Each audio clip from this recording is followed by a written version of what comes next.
He thought denying me a visa would keep me behind.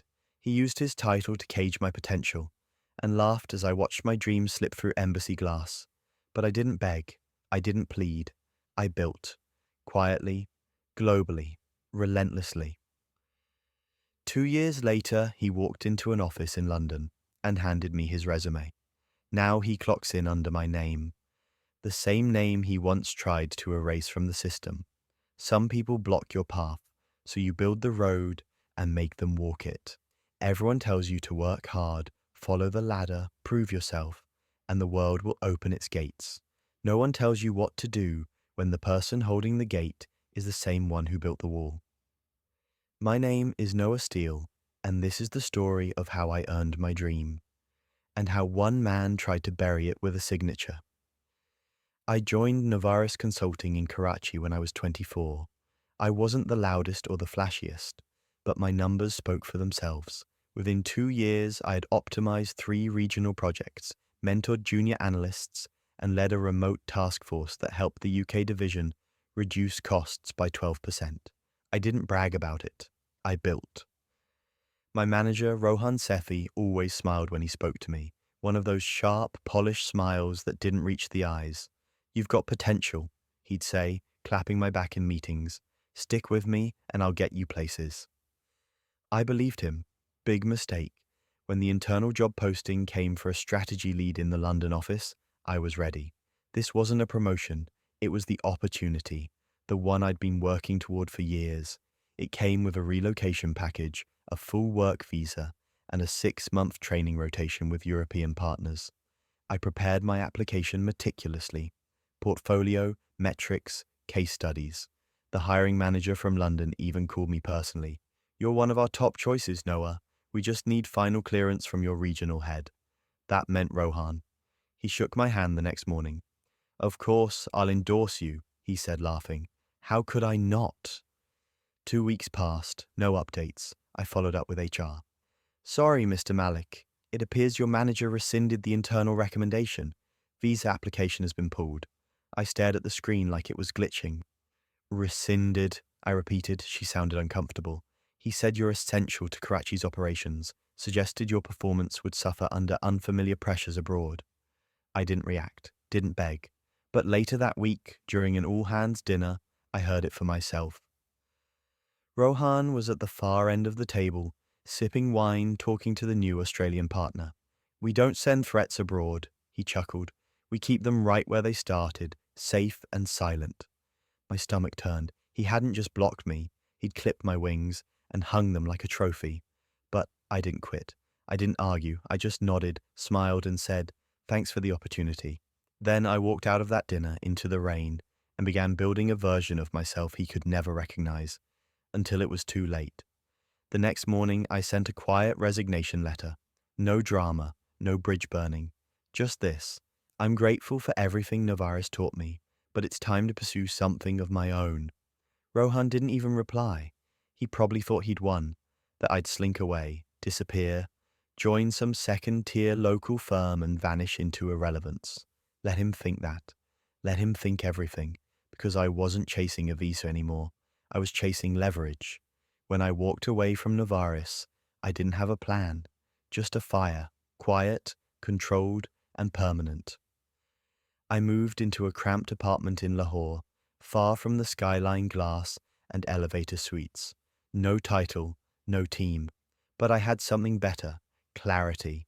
I wasn't going to ask anyone for opportunity again. I was going to build it, brick by painful brick. I started by freelancing for international clients, small startups, mostly European, looking for growth strategy on a budget. They didn't care what country I was from. They cared about results. I gave them results. Within 6 months, I had regular clients in Berlin, Stockholm, and Copenhagen, enough to fund my own limited company, registered in Estonia. I worked under a new name, ZED Consulting. No identity, no baggage, just output. That's when I met Jonas Hartmann, a German founder struggling to scale his fintech prototype. His product was smart. His structure was chaos. I cleaned it up, redesigned operations, and helped him close his first pre-seed round in 4 weeks. He asked me to join full-time. I said no. Then he made the offer again, this time with equity. I became co-founder of LumenPay, a Berlin-based fintech startup focused on secure global payments for freelancers. The irony wasn't lost on me. I'd been blocked from entering the global stage. Now I was designing how others could. Jonas handled public relations. I stayed invisible. Every system, every workflow, every pipeline ran through me, and no one knew. We raised €2 million in seed funding from a Dutch syndicate. Our growth chart tripled in 7 months. We expanded into London, Amsterdam, and Lisbon. Then came the opening. We needed a country manager for the new UK office. Jonas was ready to headhunt, but I had a name in mind. Rohan's LinkedIn said he'd relocated to London. No job listed, just a string of likes under tech job posts and crypto articles. Unemployed, floating, invisible in the one city where he thought he'd finally matter. I crafted a public job listing through LumenPay's HR partner. Position, country manager, UK operations. Location, London salary. £120,000 plus equity reports to Director of Global Strategy. Within 48 hours, Rohan applied. His cover letter was bloated with buzzwords and half-truths. He referenced his international team-building experience and strategic cross-border scalability leadership. He never mentioned me, because he didn't know I was the one reading it. I forwarded his profile to HR with one line: shortlist him. Schedule interview, fast track. I watched his Zoom interview live, muted, off camera. He spoke confidently, like a man who still thought the room belonged to him. He got the job. The offer letter went out on a Friday. He signed Monday morning, and I sent him his welcome email from my official account. Looking forward to working with you again. Noah Steele, Director of Global Strategy, LumenPay. No response, not even a delay. Just silence, the kind that follows impact. Rohan showed up on his first day wearing a suit that was half an inch too tight around the neck. Still sharp, still smiling, but something in his eyes had shifted. He recognized the name on the door. He just hadn't processed what it meant yet. I didn't greet him personally. That would have been too obvious. Instead, I watched through glass as he was onboarded by Nora, our youngest team lead, a 25-year-old Oxford grad with a sharper mind than Rohan had ever allowed into the room back in Karachi. He shook her hand stiffly. When she said, "You'll be reporting directly to our global director, Noah Steele," his jaw twitched. But still, he said nothing, because he couldn't. I waited until the end of his first week. Then I scheduled a one-on-one. He walked into the meeting room trying to keep his cool. "Noah," he said, "this is unexpected." I didn't smile, I didn't stand, I didn't offer him a seat. I just said, "I told you, I don't forget." He laughed weakly.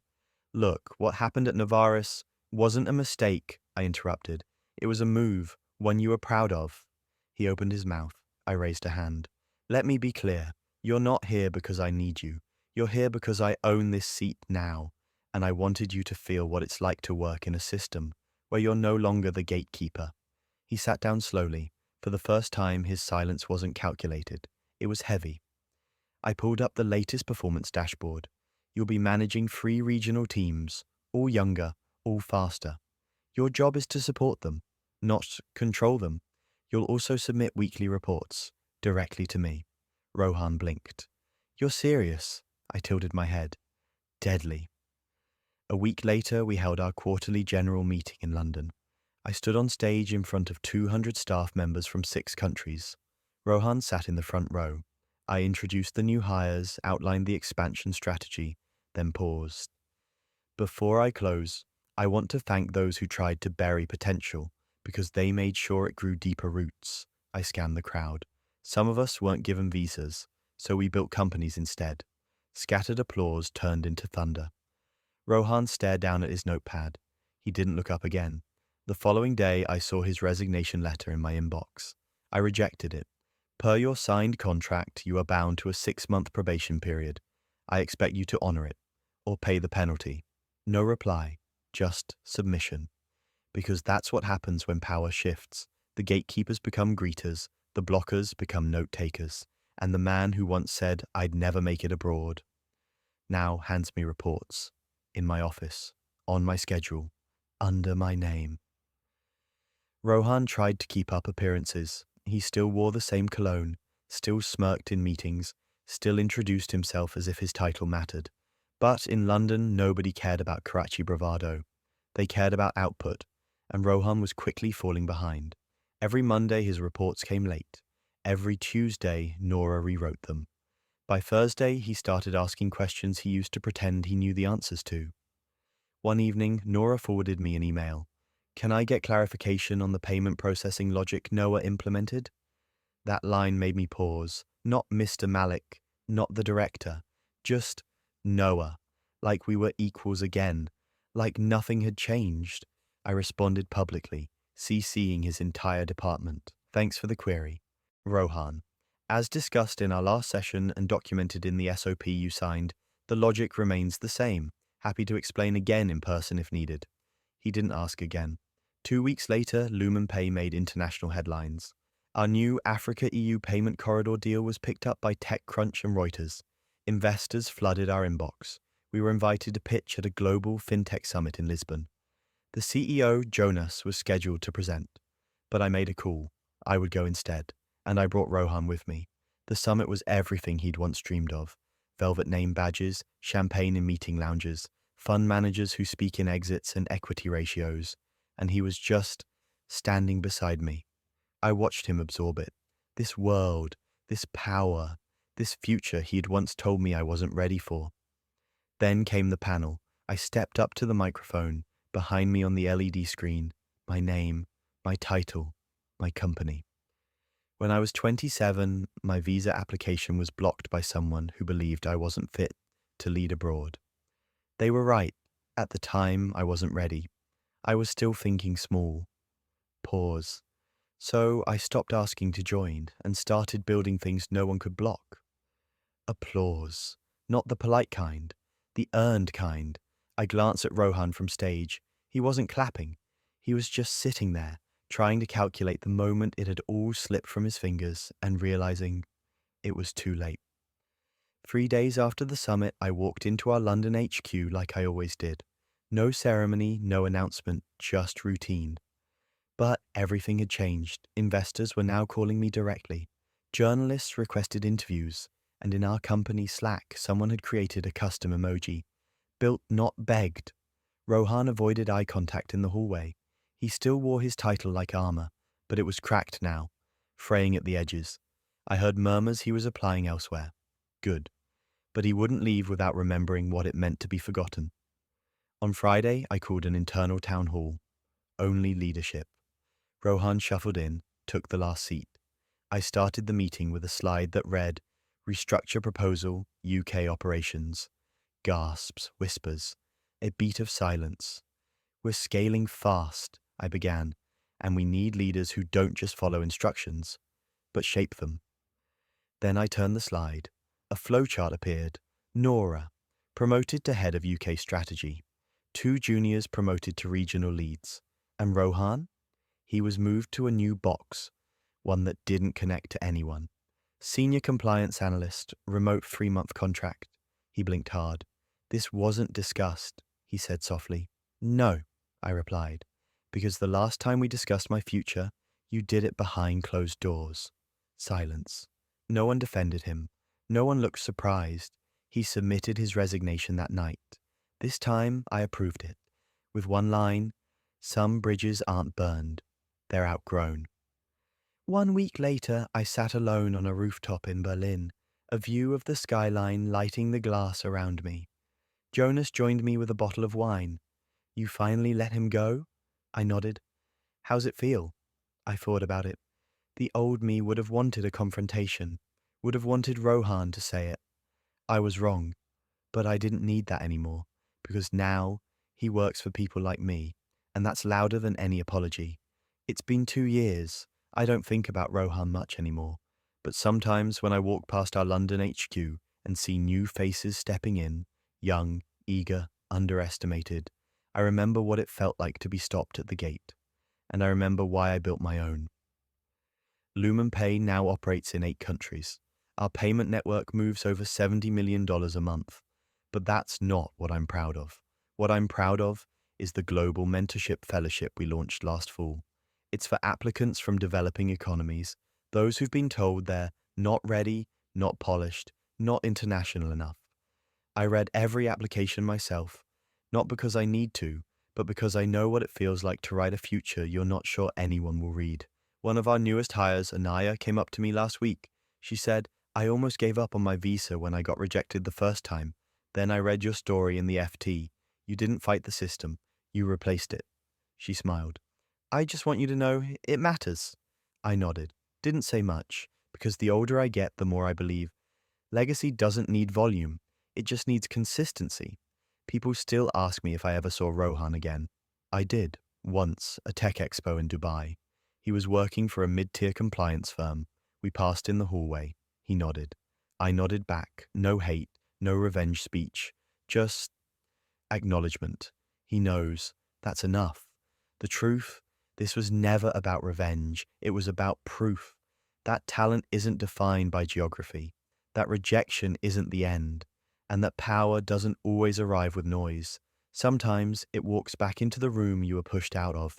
And everyone's paycheck. So if you're reading this, if someone tried to block your path, shut your door, bury your name, don't waste your voice trying to be heard. Build your own platform. And when they come asking for a seat, make sure the chair is shorter.